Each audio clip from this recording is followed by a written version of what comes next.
origins of language curriculum design. Within this topic, we will examine, we'll see what was the history, what were different aspects which led to the notion of language curriculum design. So it's important to see, language curriculum design in the perspective of its various historical phases. Okay. As we have already discussed, language curriculum design actually came to its,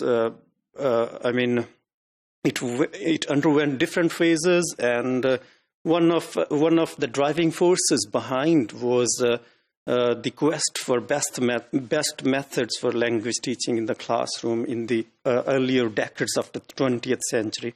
So actually, the debates which method could serve the purpose of second language teachers in the classroom was one of the impetus to see, a systematic way to teach language, right? Okay, and actually the questions faced by the researchers at that time, if we see Richard's book, Language Curriculum Design, 2001, we'll see the issues of content, like what to include and what not to include in the textbooks. That was one of the primary concerns of the researchers in the earlier decades of the 20th century. So just bear in mind, we are talking about 1940s onwards to 1970s, right? Okay. And, the pursuit for best methods has seen different methods. And it was the common belief behind this struggle was if grammar translation is not enough, direct method could serve the purpose. So actually, the struggle for best methods has a long history, and it has seen the emergence of grammar translation, and I have put the dates for your convenience here.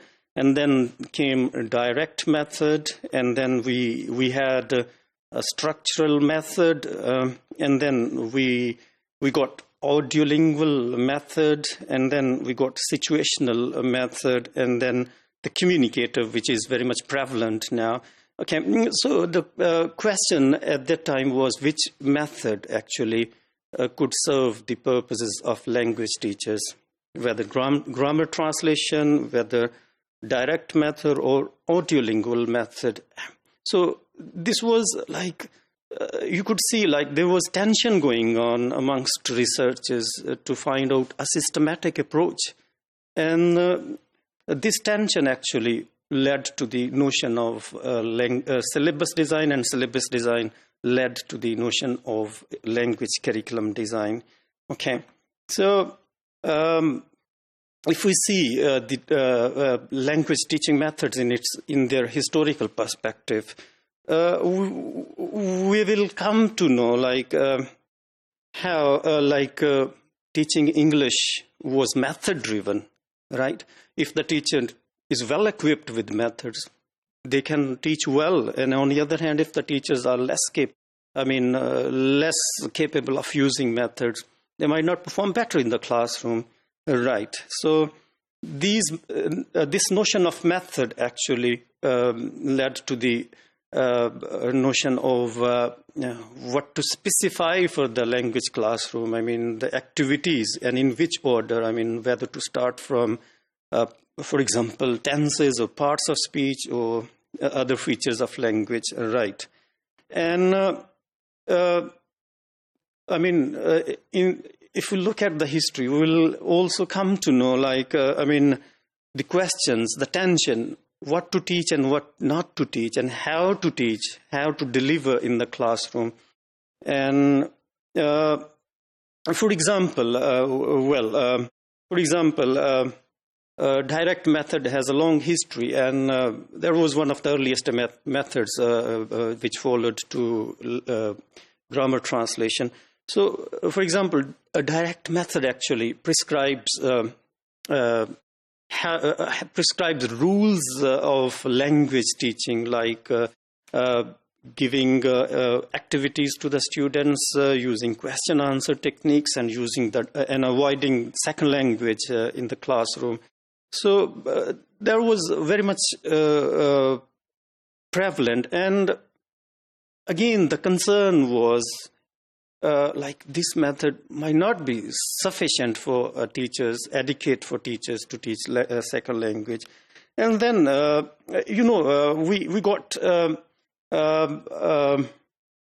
kind of observation from Mackey, like direct method at that time, I mean in the earlier 20th centuries, assumed a particular kind of syllabus, and well, the initial concern was like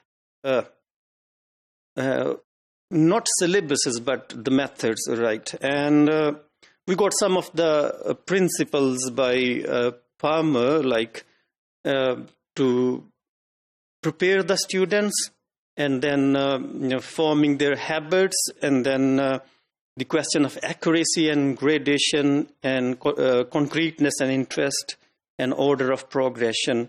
I mean, from simple to difficult, and multiple approaches within methods.